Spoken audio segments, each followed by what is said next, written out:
Sama gars yi, rien ne va au Real de Madrid. On est vraiment dans la merde. Voilà, on est officiellement en crise. Après la défaite du Real de Madrid face à Celta Vigo, ce matin on s'est réveillé. Voilà, gis ni que au Real de Madrid, donc dañoo bëgg a dàq kii di Xabi Alonso. Donc benn chance lañ ko jox mooy face à Manchester City. Donc bu gañewul match boobu noonu dañ koy dàq. Donc Zidane moo koy remplacer wala Jürgen Klopp moo koy remplacer. Donc d'après les informations Zinedine Zidane ci boppam sax donc xam nga ni que dafa bëgg a jël équipe de France entraîneur équipe de France. Donc nee nañu au Real de Madrid accepté nañu le fait que bu Zidane ñëwee mu nekk en même temps entraîneur du Real de Madrid en même temps entraîneur de l'équipe de France. Et moi je ne suis pas d'accord du tout. Après on nous dit que Real de Madrid dañ ko bëgg a jox le plein pouvoir. Et là moi je ne suis pas d'accord parce que la même chose def nañ ko avec Xabi Alonso bu muy doog a ñëw au Real de Madrid que le club va donner le plein pouvoir à Xabi Alonso pour s'exprimer dañ koy jox lépp. Voilà, joueur bi mu bëgg a jënd mën na ko jënd et déjà bi mu ñëw au Real de Madrid joueur yi mu bëggoon amu ko. Là y a problème. Xabi Alonso aussi bi mu ñëwee lan la wax donc dafa bëgg bu Real de Madrid di football que les supporters du Real Madrid disent que ah ouais ça c'est mon Real de Madrid. On était tous confiants, on était hyper fiers parce que joueur la boo xamante ni entraîneur la boo xamante ni nekkoon na donc au Real de Madrid joué na fa jaar na fa donc on dit que c'est l'enfant du club donc pourquoi pas. Et saison bi xaajagul sax ñu commencé di wax naan dañ koy dàq wala et tout. Voilà, am na ñuy wax ni que Xabi mooy le problème du Real de Madrid. Mais moi personnellement, je ne vois pas Xabi Alonso comme le problème du Real de Madrid. Moi, je pense que le problème du Real de Madrid, c'est le président et le comportement des joueurs sur le terrain. Waxuma benn joueur kese waxuma ñaari ñoom ñëpp ku nekk ak défaut. Mbappé mun nga wax défaut fii ba suba doo pare. Certes dafay dugal des buts comme c'est pas possible. Vinicius la même chose. Kan ak kan ñoom ñëpp kay ku nekk am na défaut. Entraîneur am na défaut parce que y a des changements yoo xamante ne da koy def donc dafay sonal équipe bi te ñëpp gis nañ ni que le problème du Real de Madrid pointe bi la. Voilà, am ñu may wax naan milieu terrain bi la mais moi je pense que c'est pas ça parce qu'en 2024 on a eu les mêmes milieux terrain et ñoom ñoo ñu jël Ligue des Champions des Bellingham des Camavinga des Valverde des Tchouaméni. Certes y avait Toni Kroos voilà mais comment dirais-je Luka Modric mais qui ne jouait pas beaucoup à cette époque-là. Voilà, on a gagné la Ligue des Champions avec ces joueurs-là. Et à l'attaque, dañ am Rodrigo ak Vinicius ñoom ñaar kese. Et ils étaient très très complémentaires ñoom ñaar.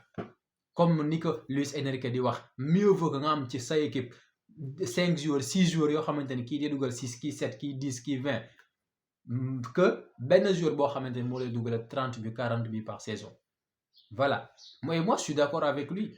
Parce que là, bu koy wax lan moo tax mu koy wax il parle de collectif. Et au Real de Madrid, ce collectif-là, on ne le voit pas, ça n'existe pas. Certes, Mbappé marque des buts. Voilà, moom bu dugalul au Real de Madrid, presque on ne gagne pas. Mais c'est pas Mbappé seulement mooy le problème au Real de Madrid, comme ni ma koy à chaque fois. Parce que ñun bu ñu dig indi Mbappé au Real de Madrid, on n'a pas forcément besoin de Kylian Mbappé à cette époque-là. Mais à cause de Florentino Pérez, parce que Mbappé c'est un joueur voilà qui côté marketing et tout là Mbappé cash voilà Mbappé le nom Mbappé kese sax day jaay donc moo tax mii di Kylian Mbappé mais côté sportif soxlawuñu ko voilà sportivement parlant soxlawuñu ko et tey jii ñu ngi wax ni que dañuy dàq Xabi Alonso. Moi je vais vous promettre une chose même bu fekkente ni ñu dàq Xabi Alonso tey jii nii ñu indi Zidane ñu indi club ñu indi Pep Guardiola ak ku mu mënti doon. Le Real de Madrid ne va pas changer tant que les joueurs ne changent pas de comportement sur le terrain. Tant que les joueurs arrêtent di dox sur le terrain, di def donc la belle fille sur le terrain, on ne va pas gagner. On ne va rien gagner du tout. Qu'on se dise la vérité. Joueurs yi parfois on a l'impression que dañuy choisir seeni match tey jii nii on va jouer tey jii nii on va mettre du rythme on va mettre de l'intensité on va gagner ce match-là. Allez, tu le vois sur le terrain automatiquement. Mais quand ils décident de ne pas jouer, quand ils décident de se comporter comme des femmelettes sur le terrain, ça se voit directement. Et démb j'ai vu plusieurs fois des Kylian Mbappé des Vinicius qui perdent le ballon dañu nanguwaat ci ñoo défendre dañoo xaar ba à 10 contre 11 à ce moment-là dañu la mener 1-0 en même temps nga jël carton rouge ngay doog naan da ngay teg pressing da ngay jéem a indi benn intensité mais xanaa da ngaa yaakaar ni Celta Vigo benn club 5e division la wala ça ne passe pas, ça ne peut pas passer.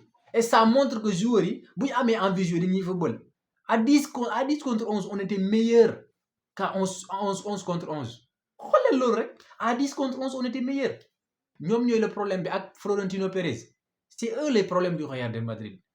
Moi, je ne suis pas d'accord le fait que ñu dàq Xabi Alonso. Voilà, même si il y a des choses yoo xam da koy def moi je n'aime pas du tout changement yu muy def j'aime pas mais mënoon nañu ko bàyyi ba année bi jeex ñu xool après ñu doog a juger mais buñ ko dàqee la même chose mooy amaat rek tant que joueur yi amuñu conviction amuñu donc l'envie de mouiller le maillot l'envie de se battre pour ce club on va absolument rien gagner du tout et ça je vous le dis donc voilà moo ngi noonu bu fekkente ni seetaan ngeen vidéo ba fii donc bindal ci commentaire à la Madrid et abonne-toi.